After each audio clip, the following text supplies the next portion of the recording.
ఉస్మానియా యూనివర్సిటీలో పీజీ విద్యార్థుల ధర్నా చేపట్టారు. పీజీ పరీక్షలు వాయిదా వేయాలని నిరసన తెలిపారు. మొబైల్ ఫ్లాష్ లైట్ల సహాయంతో విద్యార్థులు ధర్నా చేస్తున్నారు.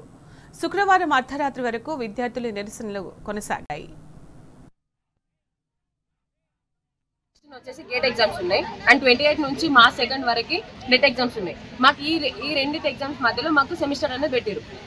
యాక్చువల్గా అయితే మాకు సిక్స్ మంత్స్లో సెమిస్టర్ అయిపోయేది, వీళ్ళు 4 మంత్స్లో కంప్లీట్ చేద్దామని చూస్తున్నారు. సో దానివల్ల మా మీద ఎక్కువ ప్రెషర్ పడడం వల్ల ఏ సిలబస్ కూడా మాకు కంప్లీట్గా కాలేదు, ఎవరు కూడా కంప్లీట్గా చదువుకోలేదు. వీళ్ళందరూ సిఎస్ఐఆర్ నెట్కి గేట్కి ప్రిపేర్ అయ్యే వాళ్ళు సెమిస్టర్ ఎగ్జామ్స్ మీద ఫోకస్ చేయాలంటే కష్టపడుతున్నారు.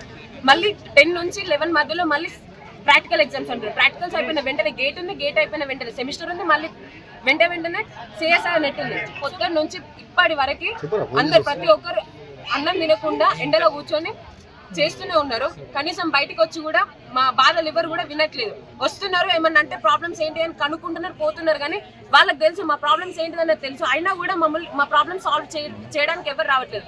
సో మేము ఏమనుకుంటున్నాం అంటే మార్చ్ స్టార్ట్ తర్వాత సెమిస్టర్ పెట్టాలని కోరుకుంటున్నాం. మేము పోస్ట్ పోన్ అయ్యే వరకు ఇప్పుడు చేస్తూనే ఉంటాం.